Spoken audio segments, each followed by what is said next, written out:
اس کا مسلمانوں تمہیں شرم نہیں آئی؟ اس نے جس کے ایک خطبے نے یزیدیت کا اتنا نقصان کیا، اگر اس کی قرآن کی تفسیر آتی تو کیا حال ہوتا؟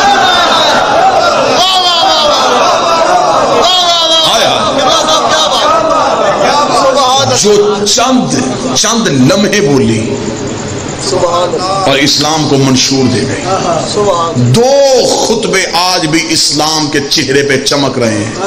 ایک رسول کا غدیر کا خطبہ، ایک عالیہ کا بازار شام کا خطبہ. اب میں جملہ اگلا پڑھوں گا اور مجھے چاہیے کہ مجمع میں سے داد کی آواز نہ آئے لیکن چہروں میں رونق چاہیے. ایک رسول غدیر میں بولے تھے، ایک عالیہ بازار شام میں بولی تھی. دونوں خطبوں میں ایک فرق تھا، وہاں ولایت پہنچائی جا رہی تھی، یہاں ولایت منوائی جا رہی. وہاں علی ولی اللہ پہنچایا جا رہا، یہاں ولایت علی منوائی.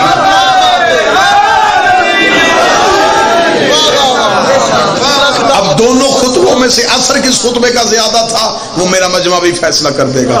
پہنچانا آسان ہے، منوانا مشکل.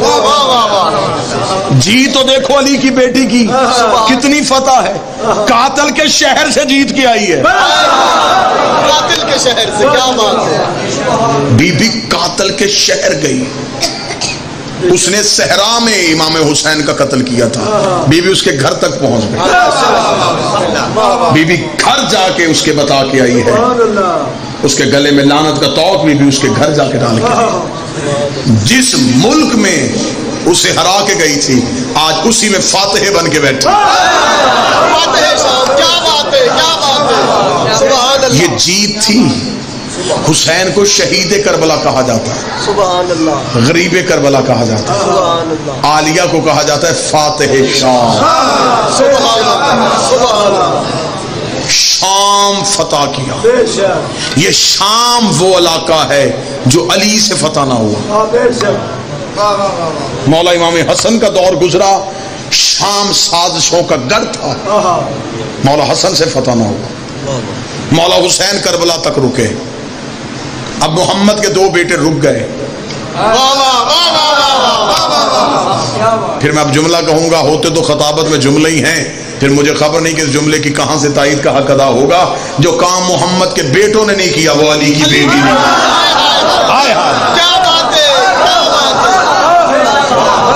وہ محمد کے بیٹے تھے، وہ مباہلے میں محمد کے بیٹے تھے. جو کام محمد کے بیٹوں سے نہ تھا علی کی بیٹی، وہ کام علی کی بیٹی نے کیا. بی بی نے شام فتح کر دیا. ایسے فتح کیا بی بی نے شام کہ یزید نے شام میں بیٹھ کے مولا حسین سے مدینے بیعت مانگی. علی کی بیٹی اگلا امام کا ہاتھ پکڑ کے شام میں پہنچی. اب میں تمہیں ہیبت دکھاؤں بی بی کی کتنی تھی، جلال دکھاؤں میری شہزادی کا کتنا تھا. آپ نے ہمیشہ سنا شام کی قیدن، آج یکم شعبان ہے، آج میں بی بی کے فضائل تمہیں سناؤں. کتنی ہیبت اور کتنی جلالت تھی میری شہزادی پہ. اب وہ اتنے مجمع سے مجھے انصاف چاہیے، اتنے مجمع سے انصاف چاہیے. کتنی جلالت تھی کہ یزید نے شام میں بیٹھ کے مدینے حسین سے بیعت مانگی. بی بی اگلے امام سجاد کا ہاتھ پکڑ کے شام کے قید خانے میں آئی. یزید اتنا ڈر گیا اسے سجاد سے بیعت نہیں مانگی.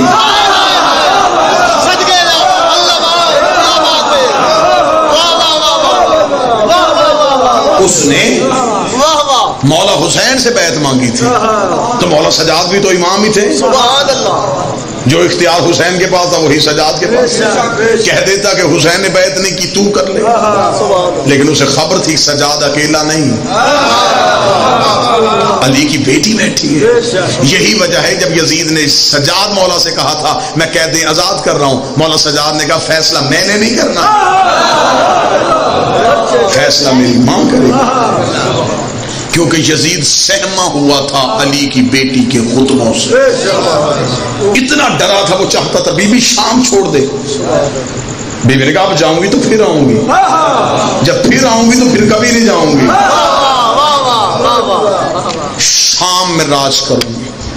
اور شام میں آج بھی جو بشار الاسد حکومت ہے وہ نصیری ہے. اس وقت 2019 میں جو شام میں گورنمنٹ کر رہے ہیں وہ خاندان نشیری ہے، وہ علی کو اللہ کہتا ہے. کتنا جیتی ہے علی کی بیٹی.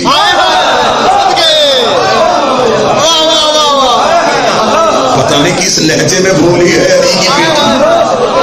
کیا بات ہے. کتنی بڑی جیت تھی علی کی بیٹی کہ سیدہ عالیہ شام میں بولی اور بی بی نے یزیدیت کو اتنا زخمی کر دیا، اتنا زخمی کر دیا. یہ جو مولا سجاد کو بار بار رات کو زندان سے بلاتا تھا نا، آپ کو ذاکرین سناتے ہیں تو آپ یہ سمجھتے ہیں کہ شاید مولا سجاد کو تکلیف دیتا تھا. تکلیف تو تب ہوتی اگر امام سو رہے ہوتے. سوئے ہوئے امام کو جگاتے تو پھر امام کو تکلیف ہوتی. امام تو سوتا ہی نہیں، کیونکہ امام کی آنکھ بند ہو جائے تو کائنات و غرق ہو. ہاں، امام کی آنکھ بند نہیں ہوتی. ہاں، انہوں نے ایک رات ہی چند لمحے کے لیے آنکھیں بند کی تھی اور رضائے پروردگار خرید لی تھی. امام سوئے نہیں تھے. یہ بار بار سجاد کو دربار میں بلا کے دیکھتا تھا کہ کڑیوں میں ہی ہے. اتنا خوف تھا اس کے پر سجاد کا. یہ بار بار دیکھتا تھا. اسے خبر تھی یہ لوہے کی کڑیاں ان کے سامنے کاغذ ہیں، کہیں سجاد مجھ پہ حملہ نہ کر دے. استاد قمر جلالمی نے کہا تھا بستر جو مخملی تھا اسے خار کر دیا، سونا فرعون شام کا دشوار کر دیا، نیند اس کی باندھ کے زنجیر پا کے ساتھ سجاد نے یزید کو بیمار کر دیا.